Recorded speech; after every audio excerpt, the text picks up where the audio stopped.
Well, thank you very much indeed. Can I start by welcoming those who are online, who'll be watching this, vast in numbers that I know, in anticipation. So welcome to all of you. Secondly, also, I just want to explain, in introducing Kemi to everybody here and then hearing her speak, I just want to say, first of all, something about the Centre for Social Justice. I set up the Centre for Social Justice originally because I was profoundly worried about the nature of how we saw benefits, welfare, and not people. And so the problem for us, as I saw it, was that we dealt always with the final point when somebody needed support, but we very rarely actually dealt with the problems that existed that led them into that situation at all. So the human being was left behind, and the end result of that failure became a big problem for all of us in government. And so we set it up on the basis of really 5 principles that we wanted to deal with in all of this.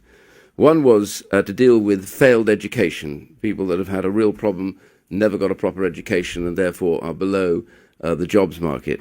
Family dysfunction and difficulty, which is often rife in many communities, and that will ensure that the next generation may well end up repeating those same problems. So dealing with that, getting to the root cause. The other was really also worklessness and dependency as a result, which again we'll be hearing more about today.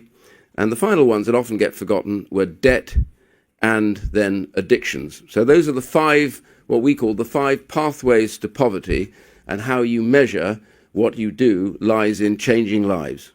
And that is what the Centre for Social Justice is about.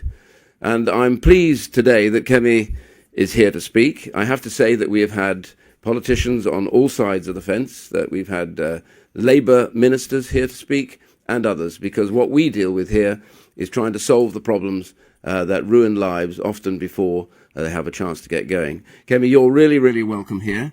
I'm really pleased that you've chosen to come to the Centre for Social Justice to talk about changing lives and saving lives, which is really what this is all about. And you will have a very good audience here, a lot of support, particularly amongst the media. Yeah. So I simply want to get you to this and say, welcome, and over to you. Thank you very much. And I want to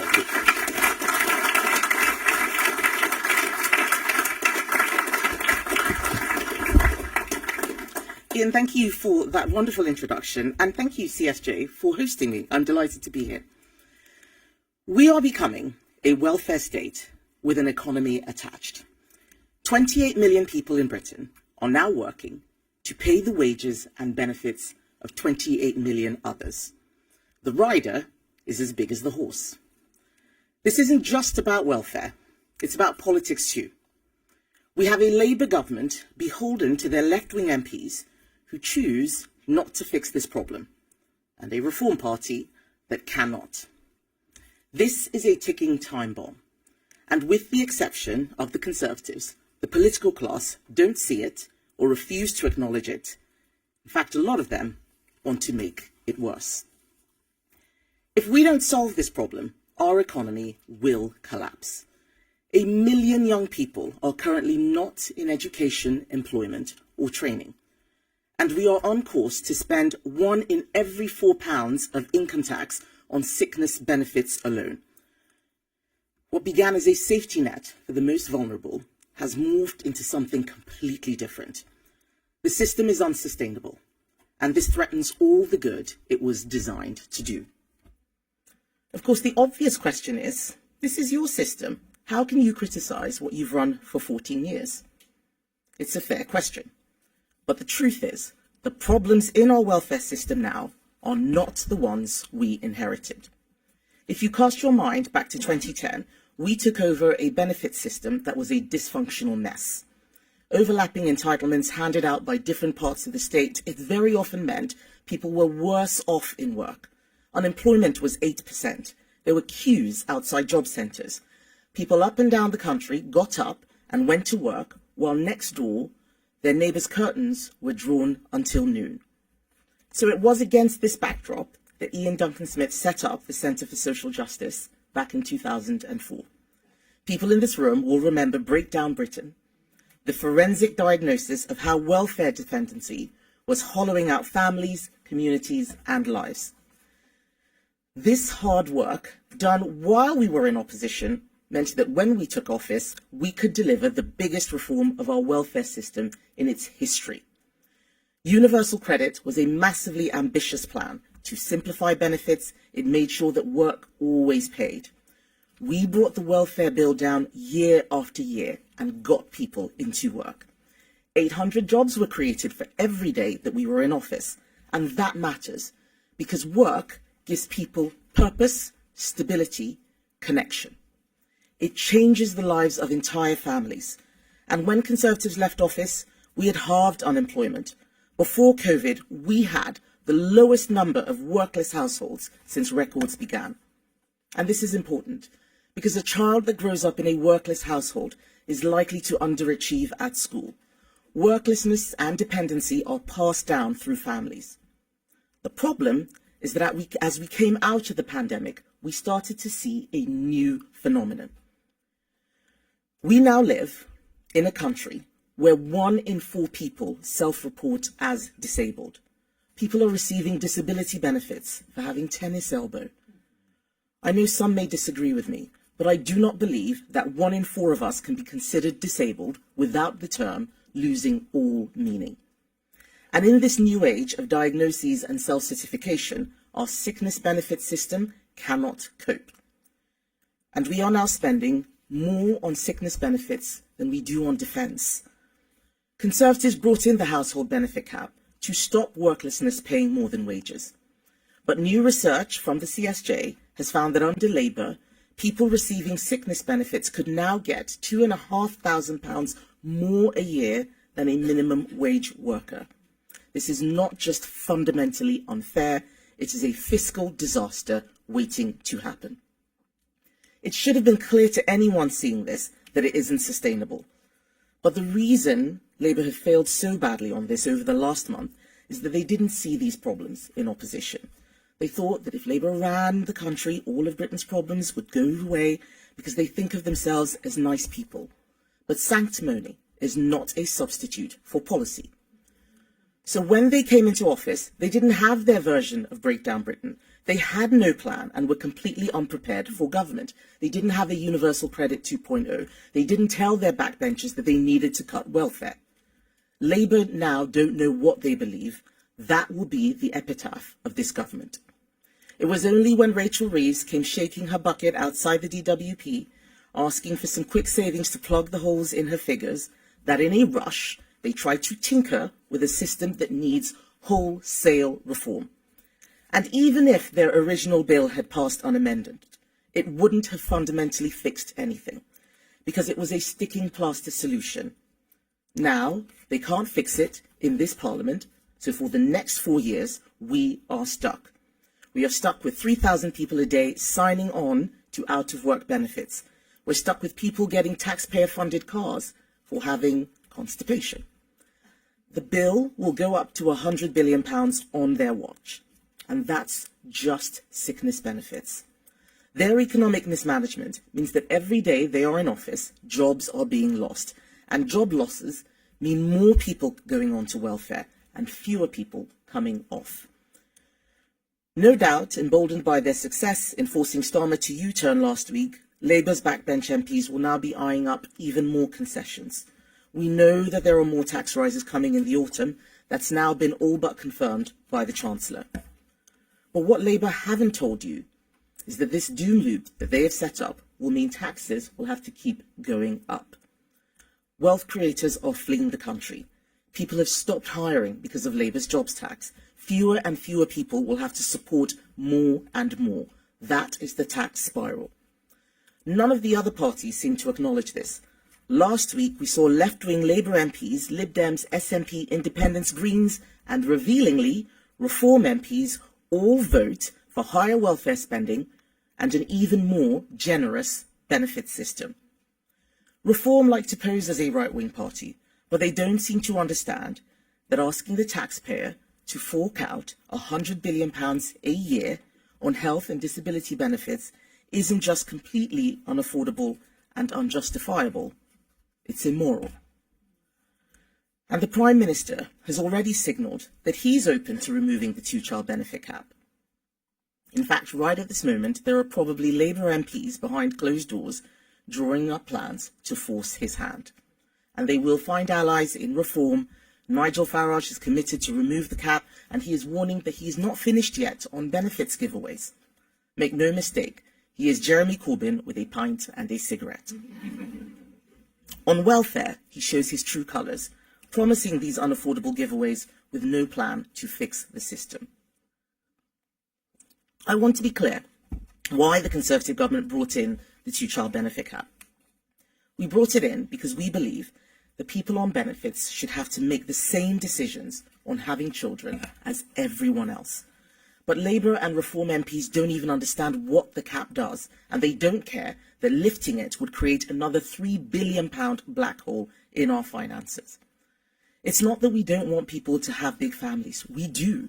But the way to achieve that is to make sure people can afford to have families because they are in good jobs, not by increasing the tax burden on working people. So next week, we're going to put this to a vote in the House of Commons, and you'll see that the Conservatives are now the only party committed to serious welfare reform. We are the only party that is prepared to tell the truth and take the tough decisions to get spending under control. That's the way to bring about real change. Getting the welfare bill down is not an impossible task, but it requires conviction and the courage to make difficult choices. We have to start from our principles. First, who needs and deserves our support? There will always be some people who need help from the state, people who have a really challenging disability, people who have worked and paid into the system for years, but who lose their jobs suddenly through no fault of their own. But we can't afford to be spending £1 billion a month on benefits for foreign nationals. It is not unreasonable to expect someone to have paid in and become a British citizen before they unlock access to sickness benefits. That was a plan we put forward yesterday, a plan that Labour voted down. We also clearly cannot afford to support 1 in 4 people who now classify themselves as disabled.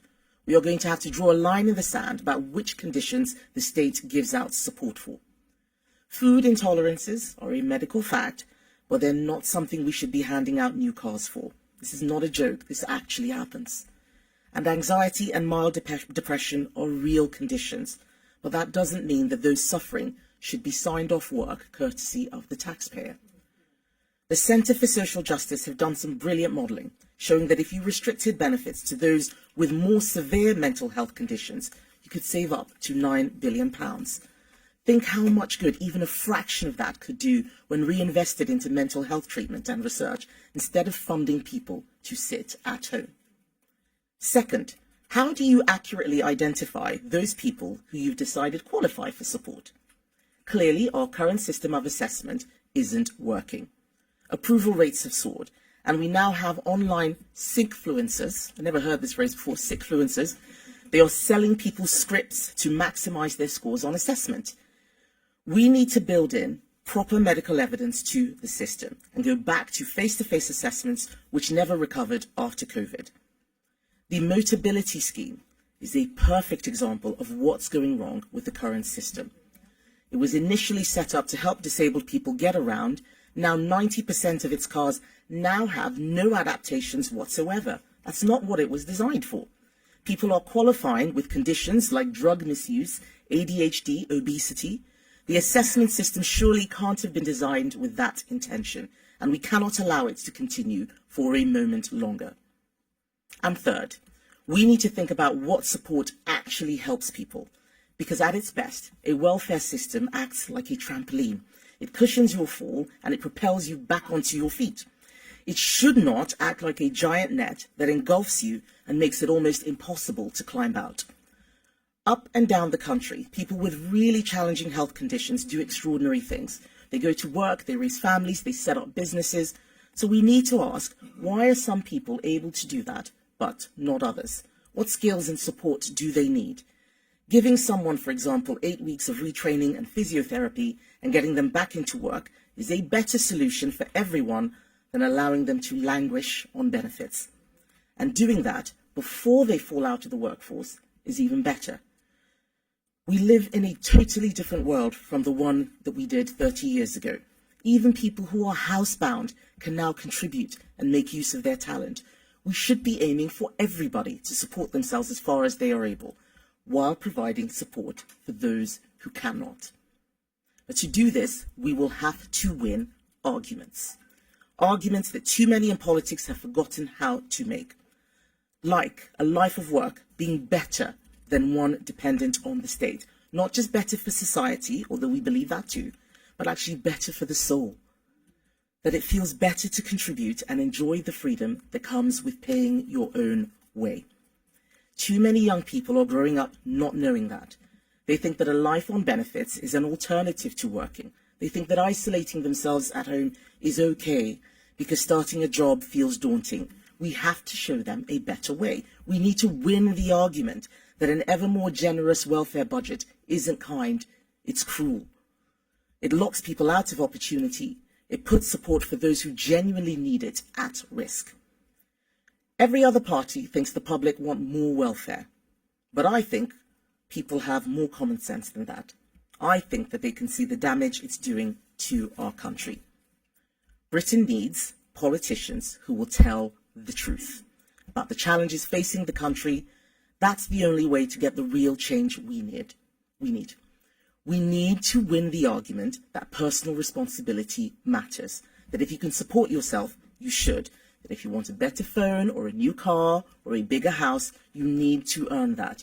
You should not expect someone else working hard to pay for yours as well as theirs. And we need to bring back the idea of saving for a rainy day. That's almost lost now. If you think that the state is going to bail you out every time, why would you make sacrifices? Why would you put money away? Especially if Rachel Reeves is coming for your savings, your pension, or your family home. And finally, we need to win the argument that the state shouldn't be the first place you go for support, because the state can never do better than what families and communities should do. It is no wonder that our welfare bill is rising in an age when family structures are fraying and the number of people volunteering has fallen off a cliff. We should be backing the makers, rewarding the people getting up every morning, working hard to build our country. This is about getting the welfare bill down, but it's also about what we believe the good life looks like. Freedom, security, optimism. Only the Conservatives will stand up for these values and unlock the talent, dignity, and purpose of millions left behind.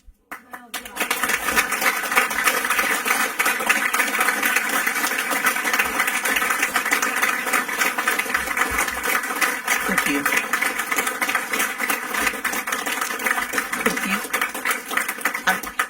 I'd like to move on to the media Q&A. And first up is Kar Dinen from ITV. Thank you very much. You've just criticised the smaller opposition parties for the way that they voted last week. Didn't you vote the same way? I was talking about the reasoned amendment. We voted against the bill, but the reasoned amendment was actually for more benefits. They did the same thing yesterday, actually. We had amendments to tighten up the welfare system, and they were voting against that. They want more benefits. We are the only party. That is serious about Britain living within its means and getting that welfare budget down. Rob Powell from Sky. Thank you. You've argued today that the country is at risk of becoming a welfare state with an economy attached. The biggest part of the welfare budget is obviously the state pension. The OBR said this week that in the long run that's unsustainable. So in the spirit of living within our means and being a politician that tells the truth, do you agree, and should it be reviewed? We need to look at where the money is going. The immediate problem we can fix right now is around working age benefits. Those pensions are not working age benefits. If we get more people into work, that will help solve the general problem of growth. There are too many people who are out of work. We are bringing in more people from abroad, which is straining the system. That's where we need to start. And that's why we're focused on looking at what we can do to bring down health and disability benefits, which currently are more than what we spend on defence. The triple lock is Conservative policy. We brought in that policy. Right now, we think that the area to focus on is health and disability benefits. There are too many people out of work. We have 28 million people working to support another 28 million who are out of work or in the public sector. Those numbers have to change. Getting people into work is what Conservatives are about. It is what we did before.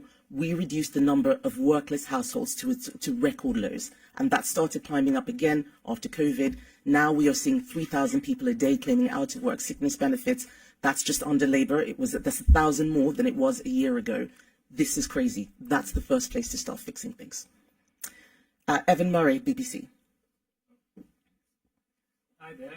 You've lost your second former cabinet minister in less than a week. What does that tell us about the direction of the Conservative Party under your leadership? What it tells people is what I'm saying in this speech, that the Conservative Party is the only party that wants to live within its means. And if there are people who want more welfare and higher taxes and more spend, they are very welcome to go to those parties that are offering that. But we are the Conservative Party, and if there are people who are not Conservatives, people who have probably been holding us back for a long time, then they should go to other parties that fit in with their values. We are a party of living within our means.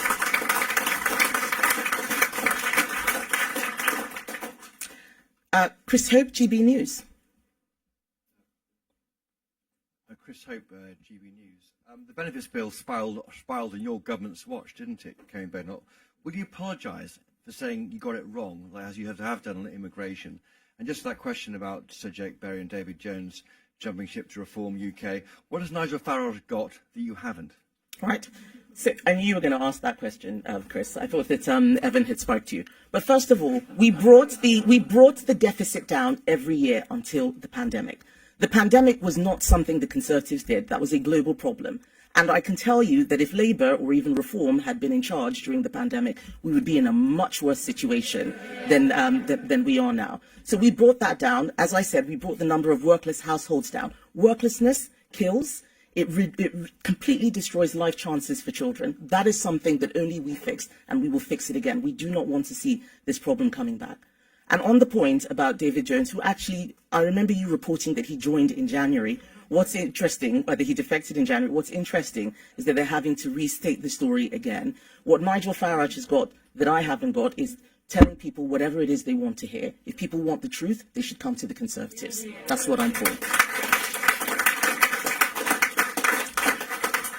Chris Smith of The Times. Thank you. You talk about being unsustainable. 1 in 4 people class themselves disabled. You could also say, what 1 in 10 working age people are claiming sickness benefits. Where do you draw the line? What conditions shouldn't we be giving for? How many of those people actually should be qualifying under a reasonable system? And just on Sir Jake Berry, is it a worry for you that sort of ambitious people on the right think reform is the place to go if they want to get on? So on the benefits, we need to look at what the system was designed for and what we can afford. That's where we need to start from. Otherwise, we're going to bankrupt ourselves. And it does not make sense that tennis elbow gets you benefits, the constipation or acne gets you benefits. Let's start from there. And the big thing we can do is go back to in-person assessments. That's what changed during COVID. We had remote assessments, but that has allowed a lot of people to exploit the system.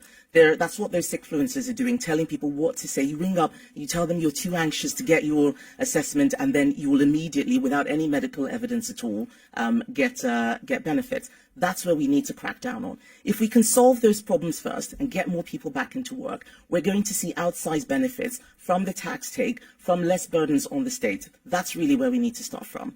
And on the point about people defecting, this is something which I say again and again, that there are a lot of people who come into politics just to play the game of politics, and they will follow polls and defect wherever they can, like they do in banana republics, to wherever they think that they can win. We have to do more than win. We have to be ready with a plan. This is what Labour got wrong. They had no plan. They were just focused on the election, and now they're in government and they're completely at sea. They cannot deliver anything. All of the people who are not interested in coming up with a proper policy plan and just want to jump ship are welcome to do so, because when the time comes at the next general election, the public are going to be looking for a serious, credible alternative. We are the only serious, credible alternative. And finally, I have Dan Martin from The Telegraph. Hi. Last week, Boris Johnson said that the way to deal with the threat from reform was to ignore them. you've been attacking Nigel Farage now, and you have been for a while, and it's not helping your polling. Do you think you should listen to him? Well, if you ask me a question about Nigel Farage, I will answer it. I'm not Keir Starmer, I answer questions. But I think if you want to take the advice, I think it's the media that needs to take Boris Johnson's advice. It's the media that spends most of its time talking about Nigel Farage. There is a lot of work that we're doing in Parliament. We have got Keir Starmer to U-turn on grooming gangs, on the winter fuel payment. We ran a very vigorous campaign. We are doing the work that the people elected us to do, making sure that they do not destroy this country. I'm the only person who is talking about how we bring the cost down. We are spending well above our means, and we've got to bring that back within our means. Thank you. I think that was the last question that I had, but I'm happy to talk afterwards. But thank you very much. Andy.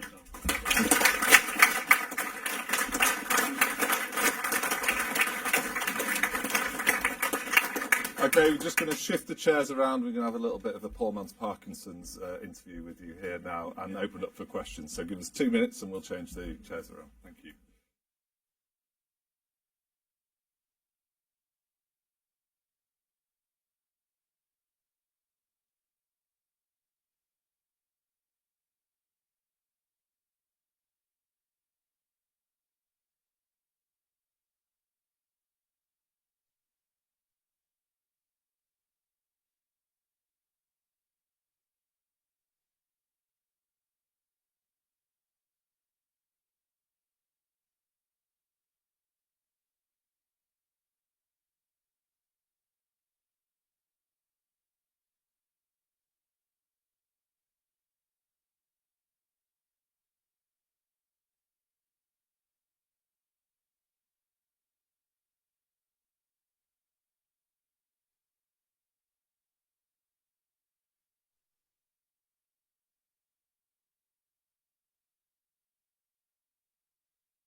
Right, everyone, I think we're going to, after a short commercial break, we're going to crack on. I'm Andy Cook, Chief Executive here. We've got about 20 minutes so we can ask Kemi a few questions. There has been a lot of talk about constipation here, and it's red hot. Just a public service announcement, the toilets are just round that corner, if anyone needs it. We won't need them, that's the thing. Kemi, thank you for today. It's so good to see you, and so good for someone taking the fight on this area. This week actually saw the passing of a Tory grandee, Norman Tebbit, who was actually Ian's predecessor in his seat. And Norman was obviously very famous for a lot of things, one of which where he said it's time for people to get on their bike when facing the last the employment crisis. Is this your get on the bike moment? And if so, do you see this as a cultural issue about worklessness and inactivity, or is it a systemic problem? I think, in a sense, yes, it is. Norman Tebbit was an amazing human being, but he was also somebody who just told it like it was. He said things. Yes, he said it like it is, and that cut through. What we were trying to say as Conservatives was that work is something that everyone should be in. It provides that stability, that purpose, that connection, and people should do all that they can to do so. It's personal responsibility, and that is a message that I want to that I want us to be very clear about now. It may not have been as clear as we wanted to in the past, but we've got to be very clear about that. And you asked if it's a cultural thing or something more systemic. I think that our economic and our cultural issues are intertwined. They can't be separated, and we've got to deal with both of them at the same time. If people are born into a household where no one has ever worked and they've never seen it before, then why would they think about working? That is a cultural issue. It's an attitude issue that society should not accept. And by that, I don't just mean the government. I mean all of society. Its neighbours, its schools, its families, the wider community, as well as government. That we need to make sure that we have that work ethic. People used to call it the Protestant work ethic, but that work ethic that you need to go out get a job, look after yourself and look after your family, that should be the default position. And it is only when you cannot do that that you are out of work, not because you choose not to or you don't want to. Very good, thank you. One more question from me, and then if people have their questions ready. I feel like I have to ask this question because yesterday I was referred to on a call as a middle-aged man. So I'm asking a question on behalf of the youth of today. There's a million people, not a million, a million young people out of work. You mentioned it in your speech, which is actually tragic for these families, for communities they operate, and the huge growth actually in young boys or young men post-pandemic as well. Do you remember your first job? I certainly remember mine in a Lynx factory in Leeds. What do you think is going wrong there? Why do you think there's such an issue in that way, and how do we solve that area? So, yes, my first job, as I'm sure many people in this room will know, was working at... Wasn't a toolmaker, was it? No, it was not a toolmaker. I was not a toolmaker. No, I was flipping burgers. I tried everywhere else. I was 16, and I needed to work because I wasn't living with my family. I needed to work just to live. I applied everywhere, Argos, lots of shops, but only McDonald's would take me. But I'm very grateful for that experience. I learned a lot, and I met a lot of people who I probably would not have ever come into contact with. Much older people who are retired, just people from very different backgrounds. And that's one of the things that work does. It does connect you to people, across the community. But to your point about why is it that more people are going out of work, I think some of it is that cultural element. This belief that, well, maybe we don't need to work, everything's fine. It's one of the reasons why I worry about policies like a universal basic income, because it disconnects people from just accepting work as a default. I think that the cost of employment has really gone up. So the jobs tax, national insurance, employers' NI is creating a problem. Employers all over, I've been traveling all around the country doing town halls, they tell me that these changes have meant that it's the minimum wage workers and the youngest people who are suffering the most. Apprenticeships are disappearing. You cannot, if you want to fix the economy, go after the people who create jobs. It's the worst place to start. And I think that is having a particular effect on youth unemployment in a way that we never used to have before. That was a problem that Italy and southern European countries had. We had many young people from there coming here to find work. We are now recreating that problem. That needs to be fixed. And I think there are other subsidiary or secondary, I should say, problems. The courses that graduates are doing, we've seen research that people are taking courses that don't actually help them into the workplace, and they come out with a lot of student debt. The issue around mental health conditions and people just being afraid or daunted by going out there. This world where we are, we're all online and, people spend more time on their phone than they do interacting with other people. I think all of those things are having an impact. And that's why we have policies around, banning, smartphones from schools, looking at what we can do around social media so that people can stay connected to the real world and not just go virtual. Very good, thank you. Right, I'd like to go to the floor to ask a few questions. We'll start here. If you introduce yourself briefly and... I'm Martha Tipple from Key for Life. We're a charity that supports offenders getting into work. Because we know the number one thing that causes them to reoffend is when they're out of work and out of stability, which obviously leads to them being on benefits longer, and also if they reoffend, a further impact to our economy. The biggest challenge we have, though, is corporate Britain is not accepting these guys into work. How can we change that? What can we do to make these big corporations open their doors to this vast population of men and women? So I think this is an excellent question. We need to make sure that there is a way for people to be rehabilitated, and work is one of those. Work is one of those things. And you look at the success that companies like Timson have had. We need more. We need more Timsons, but we also need to make sure that many of those people who are coming out of prison actually have the skills that workplaces require. It's a risk taking on an ex-offender. And we need to also acknowledge that corporations need to mitigate that risk in some way. We can't just expect them just to take on the risk on its own. So making sure that people are skilled up, making sure that we have the tools in place to stop reoffending, making sure that corporations actually understand the benefits that they can get, but also actually making sure that the jobs are there in the first place. If the corporations aren't hiring the people who aren't ex-offenders, it's going to be even harder to deal with the, to get the ex-offenders into work. So it's all connected. It's all systemic. Let's start with actually making sure that the jobs are there. Let's not immediately rush to bring people from outside the country to fill jobs that perhaps rehabilitated offenders can fill as well. Very good. Questions over here. I think we've got some right at the back corner there, sneaking. We'll take two at once now. I wasn't meaning you, but you go for it, and then we'll go after you. Hi, I'm Felix from the charity Children Heard and Seen. You mentioned in your speech about Labour choosing not to fix problems. 12 months ago, the Labour government made a welcome and groundbreaking commitment to, in their manifesto, to identify and support children who have a parent in prison, and that's what Children Heard and Seen does. Currently, there's no statutory support for these children, despite the well-documented welfare harms that a parent going to prison can have. And that contributes, obviously, to what you mentioned about 1 million young people not being in education or employment. The work we do has shown the life-changing impact that simple, targeted emotional support can have on education and employment outcomes for young people. Are you and the Conservative Party able to hold the government to account on their commitment to ensure that children with a parent in prison get the support they need to break this cycle of intergenerational harm? Thank you. So I haven't seen your report, but it sounds like a very good. It sounds like a very good way to help stem some of these issues. If a government or if a party makes promises before an election, they do need to keep to them.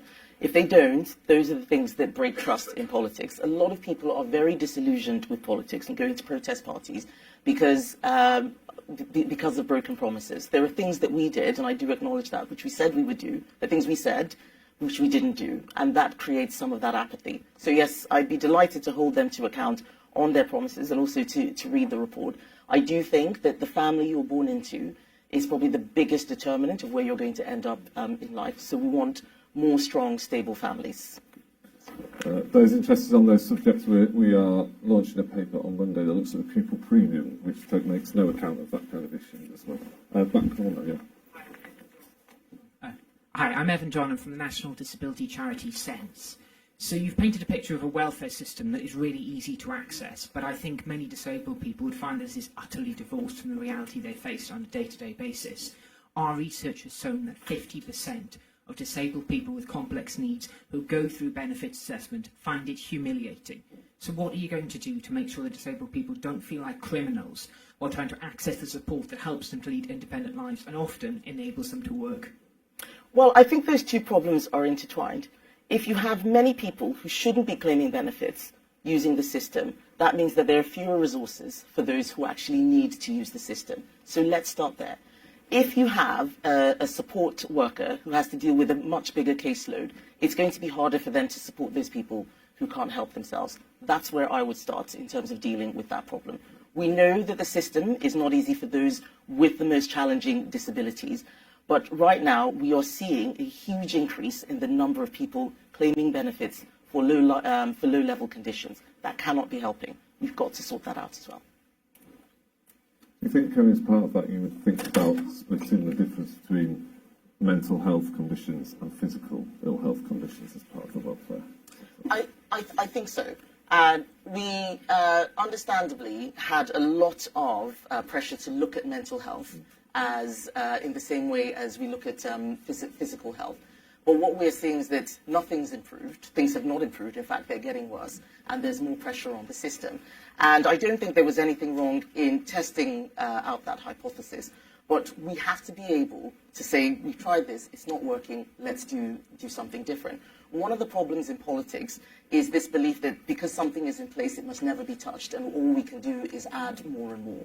We need to start talking about reform of the system.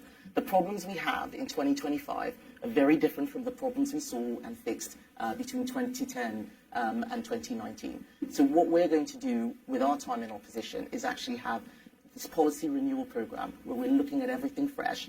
We're not trying to recreate the past or go back to what used to be. We need to start focusing on the future. There are many other parties who think that they can go back to what used to be. That's never happened before. We've got to start talking about what young people can have for the future. How do we deal with the future of work when AI is coming? There was a really great op-ed by James Cannabisorian in the Times today that AI, it can do to what we call white-collar jobs, what a lot of the information age did to blue-collar jobs. We've got to fix that. We cannot have a situation where fewer and fewer people are in work and making the money and getting the benefits, and a larger cohort of people are unable to access work. And that's one of the things that our policy renewal programme will be looking at. Thank you. Further questions? There's a hand right at the back there, sorry. Hello, I'm Anne Fennell from Mothers at Home Matter. Nearly half of all families are on universal credit, and these are working families. And this is mainly because our tax system doesn't support the family in any way. There is no acknowledgement of any dependence on an income. So it's better to be on two lower incomes and claim credit, and it's better in some cases to be apart than to be together. And you talked about stable families. How will the Conservatives address this and support families, and particularly at a time when some women want to take time away to look after their families, but it's become so difficult because of our tax system and because there's no support? I think that the last point you've made, that because of the tax system, is quite right. And the tax system creates lots of perverse outcomes. We do need to look at that. I think we've tried looking at policies to help people stay together, looking at marriage taxes, but they've never really made a huge impact in terms of solving this problem. And this is why I say it is both economic and cultural as well. Making sure that people go into relationships with the intention to stay there for long periods of time and not assuming that the state will fix whatever goes wrong will help. Making sure, for example, that childcare is not as ridiculously expensive as it is. Nursery fees are now about £24,000 a year. I was so grateful when my 5-year-old left nursery because I suddenly felt so much wealthier than I had been before. It's very expensive, even with the support that we brought in, 30 hours free childcare. This was a Conservative policy. We need to look again at how we encourage more providers to spring up. That will help those women who do want to go into the workplace. It'll make it cheaper for those who just want to use it for a shorter period of time. But I think we need to look beyond the tax system as well. And this is an area where I think, just as an entire political class, we have got rusty at talking about family. Everybody feels that they don't want to moralize, they don't want to be judgmental, we don't want to criticize lifestyles, we don't want to criticize people's personal choices, but we can see things that are going wrong. And we need to create a space for us to have honest conversations about how certain choices can leave people in much worse situations than if they had done something differently. And I think all of that has to be looked at in the round. Very good. I've got time for one more question I'm hearing in my ear, aka from the back. Anyone want to go for the final question? If not, I've got one. Matthew at the back. Yeah, one of the main gateways, it seems to me, in terms of entrance into the welfare space is through GPs. The CSJ recently did some polling that suggested 83% of GPs think that medical health in particular is being over-medicalised. I wondered, one, whether you would agree with them. It feels to me, in terms of some of the comments about less serious mental health situations are being over-medicalised. And the second part of that question is, do you think GPs are best placed to be those gateways in terms of fit notes and things like that? There's a big shout on this side of the room. I'm not in a position to make that judgment. I don't know enough about how GPs work to be able to say so. But I think if GPs are saying that there is over-medicalisation taking place, then we should listen to them. They will know what they are talking about. Something clearly is happening where we're just seeing a huge increase in demand for so many sort of levels of support, and we can't afford it. So we have to structure our economy and our safety net, our welfare system, according to our means. And we are willing, as Conservative Party, to look at every potential solution in order to bring those costs down and make sure people have the right support, but also that those who are in the system who shouldn't be are taken out. That is where our growth will come from. That will help solve our productivity problem. We have a productivity problem in the UK compared to many other countries. We need to look at getting lots of people who are off work back into work, and many things after that will fix themselves.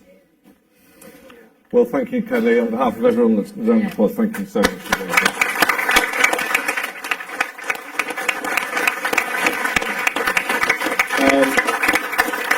That concludes it then. For those that want an ice lolly, we do have a freezer full of them if the staff are needing. And thank you again to you for being here, Kemi. Thank you.